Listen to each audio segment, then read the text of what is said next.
하나님 말씀 누가복음 23장 28절입니다. 예수께서 돌이켜 그들을 향하여 이르시되 예루살렘의 딸들아 나를 위하여 울지 말고 너희와 너희 자녀들을 위하여 울라. 예수님께서 십자가에 달리실 때 많은 안타까이 여긴 제자들이 여인들이 와서 울 때 예수님께서 운명하시기 전에 하신 말씀입니다. 오늘 하나님이 우리에게 주실 응답의 제목은 오직의 자랑, 은혜입니다. 오직의 자랑. 우리가 어떻게 구원받았습니까? 우리가 어떻게 생명을 얻었습니까? 오직 하나님의 은혜인 것입니다. 기도하고 말씀 받겠습니다. 존귀하신 주님, 응답의 주님을 찬양합니다. 주님 주신 완성된 응답의 놀라운 비밀로 인하여서 귀한 자녀들이 새 힘을 얻게 하시고 오늘 섣달 금음 정말 음력으로 마지막 날인데 오늘 한 해를 잘 보내고 또 새해를 맞이할 수 있는 능력의 시간 되도록 주님 주의 백성들을 축복하여 주옵소서. 주 그리스도 예수님의 이름으로 기도드리옵나이다. 아멘. 세상은 날이 갈수록 복음이 희미해지고 복음이 희미해진 만큼 가짜 뉴스가 온 세상을 덮게 될 것입니다. 지금 우리나라를 비롯해서 모든 나라들의 가짜 뉴스가 정말로 온 땅을 덮어버린 것을 우리가 조금만 이 지적으로만 눈이 열려도 그 사실을 우리는 인정할 수밖에 없을 것입니다. 그렇기 때문에 복음이 희미해지니까 전 세계 교회들이 무력해지고 빛이 희미해지니까 어둠의 세력들이 전 세계를 덮을 수밖에 없죠. 그러니 날이 갈수록 세상은 혼탁해지고 불법과 죄악이 관영하게 되며 전쟁과 죄악과 이 탈선이 온 세상에 가득하게 될 수밖에 없습니다. 흑암의 세력이 세상을 지금 완전히 지배하고 있다는 증거인 것입니다. 절대 불가능합니다. 흑암 세력, 사탄의 노예된 인생들이 그 악인들의 권모술수, 이것이 극에 달하고 있는 혼란과 고통과 난리, 이것은 당연한 어떤 열매라고 볼 수밖에 없습니다. 멸망의 시스템이고 또 실패의 구조가 되어 있는 것입니다. 두말할 것 없습니다. 그래서 우리 주님은 일어나라 빛을 발하라. 무슨 말입니까? 살려야 합니다. 세상 문제는 결국은 정치 문제가 아니고 어떤 이념의 문제도 아닙니다. 세상의 문제는 결국은 바로 영적인 문제인 것입니다. 아무리 법, 제도, 장치를 잘 개발하고 문화와 이 경제와 어떤 산업이 기술이 발전하면 하다 아무리 발전할수록 한다고 해도 결국은 아무리 좋은 것을 개발해도 허울 좋은 말장난이나 권모술수에 지나지 않는 사탄의 속임수에 지나지 않는 결과를 낳게 되는 것입니다. 결론부터 말씀드리면 오직 복음만 유일한 인생의 세상의 시대의 소망이고 운명 사주팔자 저주권세 지옥권세 세력 노예된 세상을 거기에 다른 것이 잘 될 것이라고 정치인 탓하고 경제인 탓하고 하는 인생들도 많은데요. 잘 본 것 같습니다. 합리적으로 객관적으로.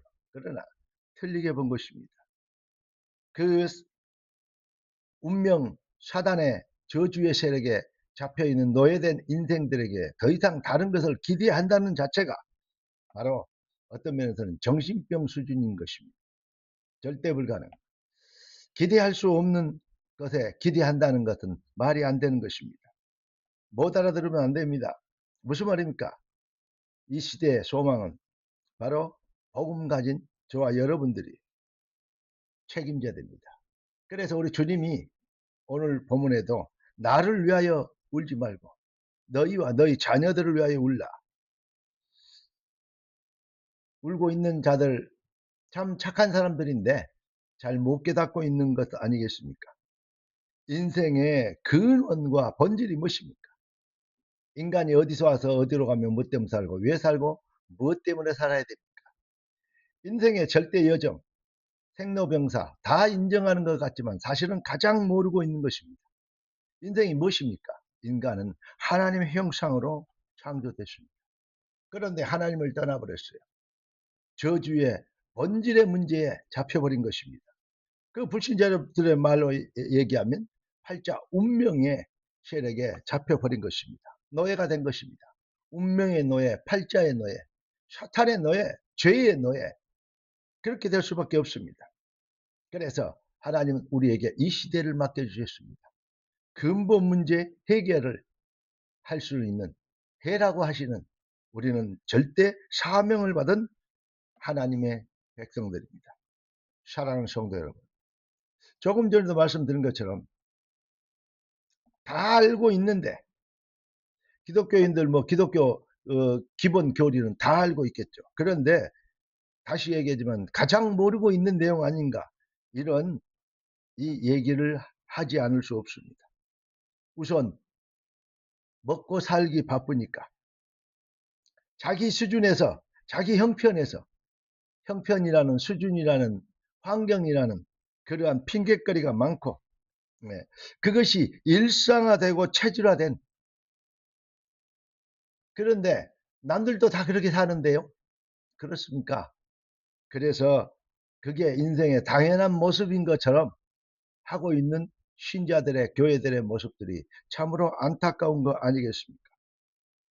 쓸데없는 곳을 향하여서 마음을 쓰는 인생, 얼마나 무지하고 어떤 면에서는 무식하고 미련한 것인지 모릅니다. 나를 위하여 울지 말고 너희와 너희 자녀들을 위하여 울라.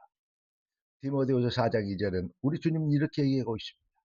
때를 어떤지 못 어떤지 항상 힘쓰라. 사랑하는 그리스도의 제자 여러분, 이 시대의 성패는, 이 시대의 운명은 바로 저와 여러분의 손에 달려있는 것입니다. 절대 불가능한 했던 우리가 하나님의 불가항력적인 성령의 강권하신 은혜를 받아 절대 가능이 되어 잃어버린 본질의 축복을 회복하게 되고, 운명팔자 저주권세 지옥권세에서 해방되어 하나님의 자녀가 되었습니다. 그리고 우리 주님은, 부활하신 주님께서 40일 동안 집중해서 말씀하신 뭐죠? 하나님 나라의 일입니다. 우리가 이 일을 위하여 부르심을 입었고, 우리는 이 일을 위하여 존재하는 자가 된 것입니다. 우리의 인생의 진정한 존재 이유가 무엇입니까? 부르심의 뜻에 붙잡힌 저와 여러분들의 사명, 인생의 여정, 그 가치, 이것을 정말로 확신합니다. 그 비밀의 은혜에 감동돼서 나를 구원하신 주님, 나를 통해서 이루실 구원받을 영혼들을 살려내는 은혜를 허락하여 주시옵소서. 할렐루야. 부르심에 붙잡힌 우리가 바로 시대의 소망입니다. 너는 복이 될지라. 2025년 25년 정월이 아니죠. 섣달 금음날, 하나님이 우리에게 주신 귀중한 메시지입니다.